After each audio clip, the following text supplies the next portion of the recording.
영생을 살다 우리 요한복음 마지막 시간 실패해서 다행이다. 실패해서 다행이다. 라는 제목으로 우리 말씀 나누겠습니다. 어느덧 요한복음 마지막 시간이 되었네요. 이 영생을 살다라는 주제로 영생에 대해서 예수 믿고 이 땅을 살아간다는 것에 대해서 고민했던 몇 개월의 좋은 시간이었던 것, 저만의 생각만은 아니겠죠. 예수님 안에서 살아간다는 건 정말 너무나 좋은 일입니다. 특별히 크리스마스를 기다리고 예수님의 다시 오심을 기다리는 절기인 이 대림절을 보내고 있는 이 12월 달에 더욱 예수님의 이 초림과 또 죽음과 부활과 또 재림을 깊이 묵상하는 그런 계절이 되기를 소망합니다. 사실 요한복음 이 21장이 아니라 요한복음이 21장이 아니라 20장에서 사실 끝나는 것처럼 보입니다. 그리고 끝나도 상관없을 법합니다. 왜냐하면 20장 마지막에서 요한복음의 기록 목적을 적어놓고 있고 마치 결론을 맺는 듯한 뉘앙스까지 풍기기 때문입니다. 하지만 요한은 의도적으로 또 하나의 이야기로 자신의 복음서를 마무리하는 것을 봅니다.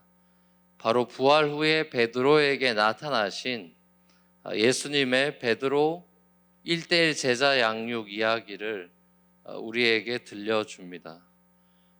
인류를 구원하기 위해 오신 예수님, 온 땅의 창조주께서 자기를 배반하고 저주까지 한 이 믿음 없는 베드로에게 또 다시 부활 후 찾아오셨습니다. 다른 사람들은 다 예수님을 떠나도 나는 절대로 그런 일 없을 겁니다 라고 호언장담했던 베드로의 그 기상과 오늘 본문에서 불안해하며 힘없이 대답하고 있는 베드로는 너무나 다른 모습입니다.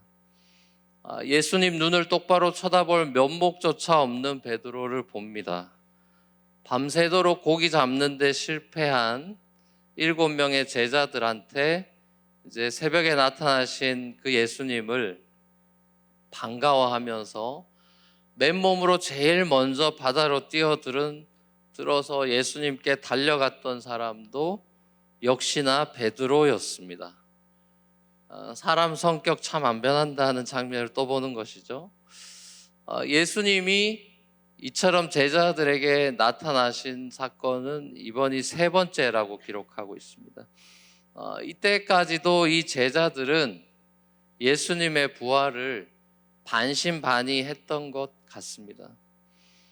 예수님의 3년간의 그 제자 훈련이 다 수포로 돌아가고 아무도 자신을 더 이상 따르지 않는 그 시점에 예수님께서는 부활 후 계속해서 제자들에게 나타나시는 장면들을 복음서에서 봅니다. 예수님은 제자들에게 실망하시지 않은 것 같아요. 상처받지도 않은 것 같습니다. 저는 솔직히 옛날에 예전에 뜨형이다, 뜨자다 이러면서 뜨거운 형제들, 뜨거운 자매들 이렇게 하면서 예수님 흉내 내면서 여러 번 8개월 정도 되는 그런 소그룹 훈련을 하면서 참 기쁨도 많이 누렸지만 또 한편으로는 상처도 받았던 것이 솔직한 마음입니다. 뜨겁게 훈련해도 사람 참 안 변하는구나 싶어서 실망이 되기도 했던 기억이 있습니다. 하지만 예수님은 제자들에게 실망하시지 않은 것 같아요. 태연히 아침 준비하시고는 얘들아 아침 먹어라 라고 말씀하십니다. 너희들 도대체 왜 그랬냐 라고 따지지 않으셨습니다. 3년 동안 그렇게 많은 기적 보고 내 설교 귀가 닳도록 들었는데 너희들 진짜 참 안 변하는구나 한탄하시지도 않으셨습니다. 마치 다 알고 계셨다는 듯이 밥 먹어라 한마디만 하십니다. 그렇습니다, 여러분. 예수님은 처음부터 다 알고 계셨습니다. 제자들의 실패를. 예수님은 가룟 유다의 배반도 제자들의 배신도 다 알고 계셨어요. 그래도 끝까지 사랑하는 것이 예수님의 무조건적인 사랑인 것이죠. 베드로에게 예수님은 베드로야라고 오늘 본문에서 부르지 않습니다. 요한의 아들 시모나라고 부르죠. 옛 이름을 부르는 거예요. 처음 만남의 순간을 떠올리는 멘트입니다. 요한복음 1장 42절에도 우리가 봤었죠. 네가 요한의 아들 시몬이니 장차 게바라 하리라 라고 1장에 그렇게 베드로와의 첫 만남에서 그런 얘기를 하셨거든요. 사실 요한복음 21장에 나오는 고기 잡는 장면과 또 예수님께서 처음 베드로를 만나셨던 누가복음 5장에 나오는 고기 잡는 장면은 거의 똑같습니다. 뭔가 예수님의 의도가 보이지 않습니까? 그러니까 예수님은 좀 더 노골적으로 말하자면 베드로의 실패를 기다리셨던 것입니다. 예수님의 제자 훈련 코스에는 실패가 들어 있었던 것이에요. 무슨 말입니까? 예수님을 따라다니던 제자들의 마음은 금을 버리고 예수님을 따르던 그 처음부터 예수님의 죽음까지 늘 이 제자들의 마음은 높은 곳을 향해 있었어요. 그들은 예수님이 잡히시기 전날 밤 세족식과 또 성만찬 시간에도 누가 예수님 오른편 왼편에 앉아서 권세를 누릴 것인가에 대해서 관심이 주구장창 거기에 관심이 있던 걸 우리가 복음서를 보면 알 수 있습니다. 그러니까 이들의 마음은 예수님의 죽음과 부활이라고 하는 그 영광이 아니라 콩밭에 있었습니다. 자신의 영광에 집중되어 있었던 것이죠. 그러니까 요즘식으로 말하면 예수 믿고 축복받아서 이 땅에서 내가 성공하고 영광을 누리고 싶다라는 욕망이 언제나 그들 마음속에 도사리고 있었던 것입니다. 예수님은 이들이 3년간 꿈꾸던 그 비전, 그 환상에 찬물을 끼얹으신 것입니다. 그게 다 헛꿈이다 깨닫게 하신 것이죠. 베드로는 자신의 힘과 열정으로는 왕으로서의 예수는 따를 수 있지만 십자가의 예수는 따를 수 없는 것이었습니다. 예수님의 제자도의 핵심은 십자가였지 않습니까? 누구든지 나를 따르려거든 자기를 부인하고 자기 십자가를 지고 나를 따를 것이니라 하신 말씀이 제자도의 핵심인데 제자들은 이 말의 의미를 전혀 알지 못했어요. 그러니까 이런 의미에서 예수님은 베드로를 진정한 당신의 제자로 거듭나게 하시기 위해서 부활 때까지 참으셨고 베드로의 실패를 내버려 뒀습니다. 베드로 인생에 가장 수치스러웠겠지만 가장 필요했던 시간이 바로 3번씩이나 저주까지 하며 예수님을 부인했던 순간일 것입니다. 베드로는 이때 실패해서 참 다행인 것입니다. 베드로는 실패함으로써 드디어 제자도의 본질로의 첫걸음을 내디딜 수 있게 된 것입니다. 내 믿음보다 중요한 것이 그리스도의 변함없는 사랑에서 흘러나오는 은혜임을 베드로는 조금씩 알게 된 것입니다. 내 실력보다 중요한 것이 은혜라는 기독교의 본질을 베드로는 이때부터 조금씩이나마 배우기 시작한 것이죠. 여러분 어디 베드로만 그렇게 했습니까? 저와 여러분들도 마찬가지죠. 우린 늘 마음의 성공을 원합니다. 무슨 일을 하든 잘 되길 원하죠. 우리는 성공을 원하지만 사실 우리는 실패를 통해서 주님을 제대로 만납니다. 우리는 실패를 통해서 비로소 내가 세상의 제자가 아니라 그리스도의 제자라는 것을 확인하게 됩니다. 우리는 성공이 아니라 실패로 거룩해집니다. 이게 바로 실패의 역설이에요. 베드로는 실패해서 정말 다행이었던 것입니다. 베드로가 자신의 믿음대로 성공했었더라면 베드로는 예수의 제자가 아니라 기독 당 대표가 됐을 것입니다.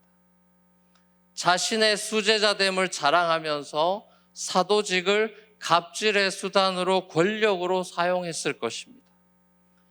예수님을 십자가에 못 박았던 장본인들인 대제사장 같은 인물이 됐을 거예요.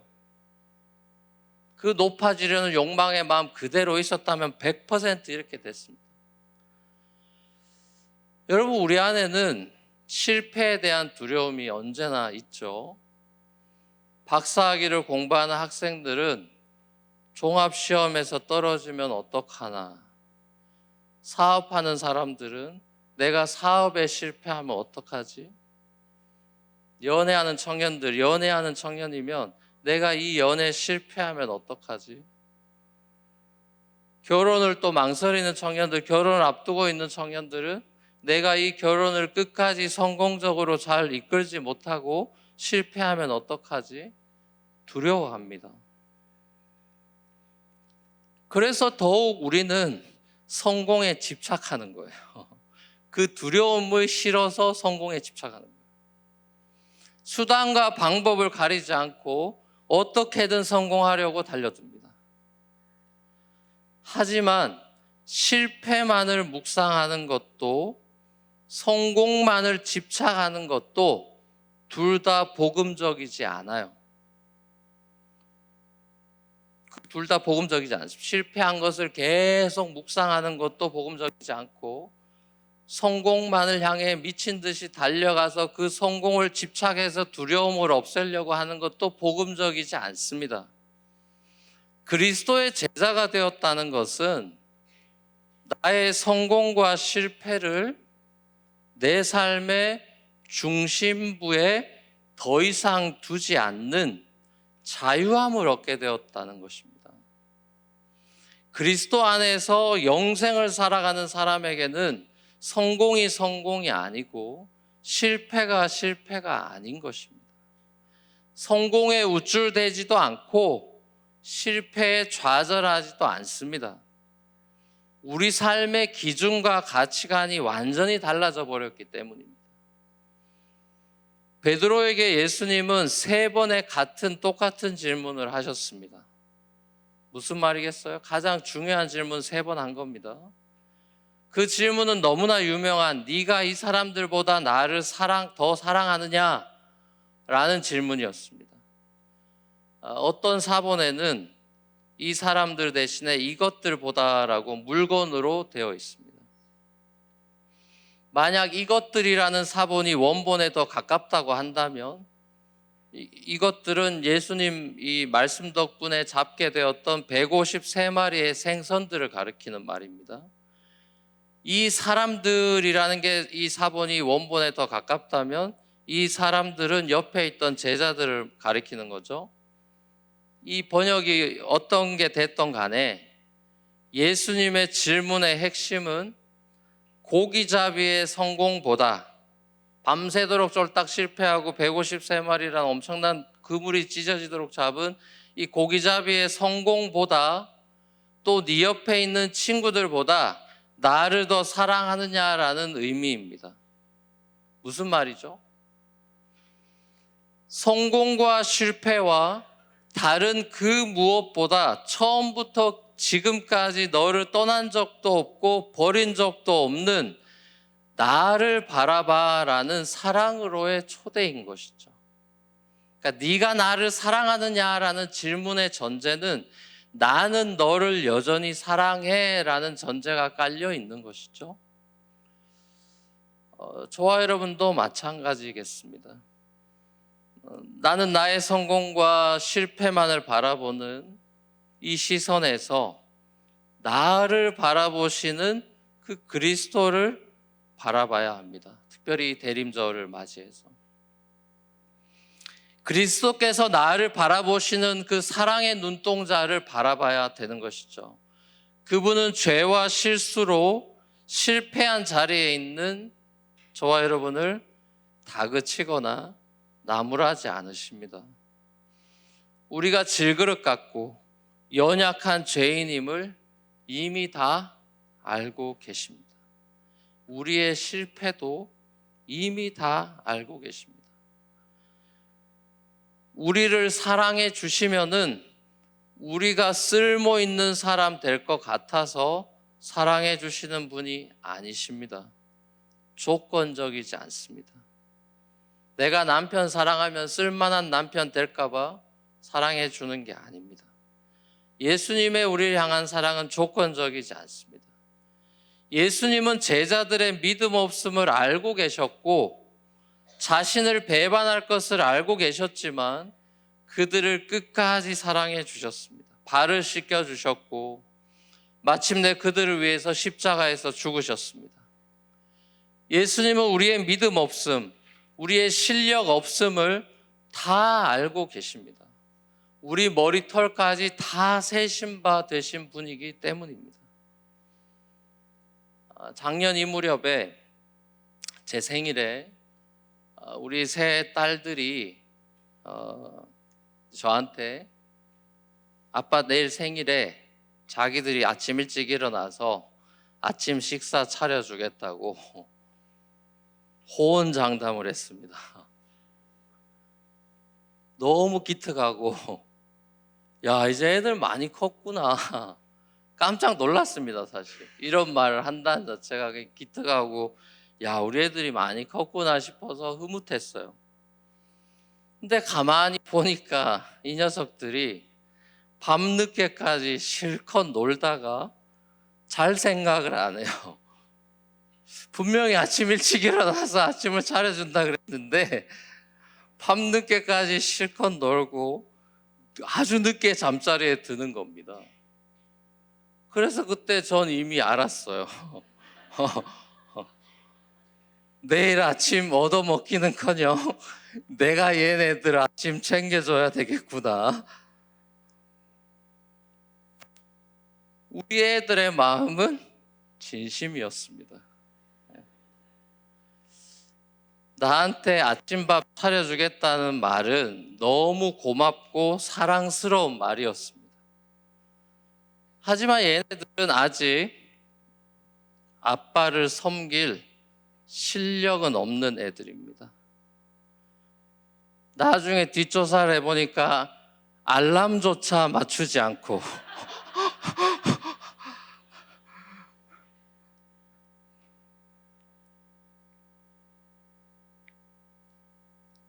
그 세 녀석이 정말 부시시 눈을 비비면서 늦게 일어나서 2층에서 내려와서 부엌에 내가 차려놓은 밥을 보면서 깜짝 자기들끼리는 깜짝 놀래가지고 아빠 I'm sorry 라고 말했습니다.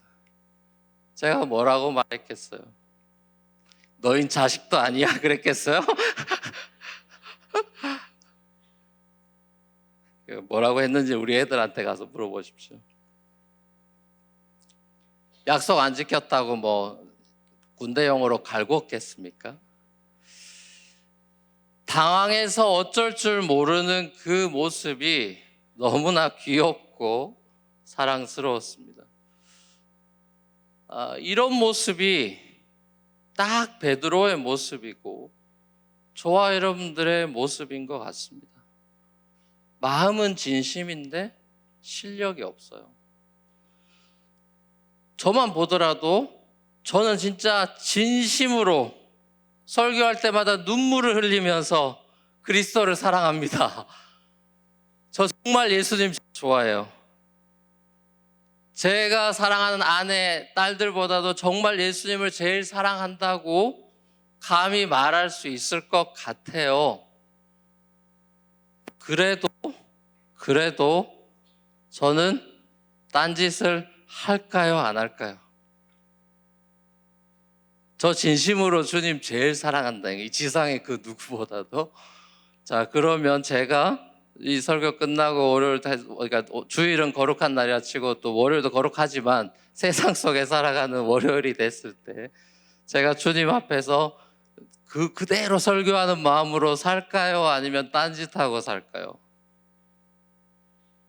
눈동자가 여러분이 흔들리시네. 불안해 하시네. 주님만이 아십니다. 이렇게. 24시간 주님 전 못 바라봅니다. 딴짓합니다. 주님이 원하시는 대로 살지 못하고 내 생각에 사로잡혀서 교만해지기도 하고 낙심해지기도 하면서 삽니다. 분주한 사역으로, 화려한 설교로, 온화한 미소로 저 자신을 커버하려는 경향도 안에 도사리고 있겠죠. 사람들의 인정을 마치 주님의 인정인 양 착각하면서 나의 못난 모습을 드러내놓고 회개하기보다는 감추려고 할 때도 있는 것 같아요. 우리는 그렇게 안과 밖이 다른 경우가 많지 않습니까? 그런 사람들 아닌가요? 우리는 실력이 탁월하지 않아요. 우리 실력이 그렇게 탁월한 것 같지 않습니다. 근데 이제 어메이징한 거는 성령은 우리를 포기하시지 않아요. 우리 안에서 우리를 위해서 탄식하면서 슬퍼하시고 한탄하시면서 기도하면서 우리 안에서 우리를 조금씩 변화시켜 나가십니다. 성령의 오래 참음의 실력이란 정말 어메이징한 것 같습니다. 정교 꼴찌를 과외해서 전교 1등으로 만든다는 것은 엄청나게 어려운 일인데 성령님이 우리 안에서 마치 이런 작업을 하고 계신 거예요. 우리를 평생 과외하고 있는 겁니다. 우리는 전교 꼴찌 학생 과외 못할 것 같아요. 그죠? 금방 때려치우고 그래도 좀 가능성 있는 애 골라가지고 공부 좀 하는 새로운 학생 찾아가지고 과외하고 싶을 겁니다. 근데 성령님께는 포기라는 게 없어요. 성령이 여러분 마음의 집의 주인으로 들어오신 이상 그분은 집 밖을 나가지 않습니다. 끊임없이 여러분을 위로하고 격려하고 책망하면서 여러분을 예수 닮게 하고야 마십니다. 계속해서 예수님의 말씀을 기억나게 하고 그분의 마음을 품게 하시고 그분의 행동을 따라가게끔 인도하실 겁니다. 사랑하는 우리 뉴프론티어 교회 성도 여러분, 저와 여러분들은 아주 작은 바람에도 흔들리는 나뭇잎들처럼 우리는 매일 매순간 흔들리지만 우리 주님은 흔들림이 없습니다. 우리는 넘어지지만 주님은 넘어지지 않습니다. 우리는 실패하지만 주님은 실패하지 않습니다. 우리는 주님께 실망하지만 주님은 우리에게 실망하시지 않습니다. 이게 거꾸로 된 거 아닌가요? 우리는 주님께 실망하지만 주님은 우리에게 실망하시지 않습니다. 베드로는 실패해서 다행이었고 주님 사랑이 있어서 정말 다행이었습니다. 우리도 마찬가지죠. 내 믿음의 실력으로 사는 삶이 아니라 주님의 나를 향한 그 신실한 사랑을 의지하며 살아가는 이 영생의 삶과 기쁨을 알게 돼서 정말 다행입니다. 여러분의 실패와 고난을 비롯한 모든 것을 다 아시고 그 모든 것을 위해 십자가에서 죽으신 예수 그리스도를 그리스도요 하나님의 아들로 믿음으로 영생의 축복을 이 땅에서 누리는 저와 여러분들이 되시기를 주님의 이름으로 간절히 축원합니다.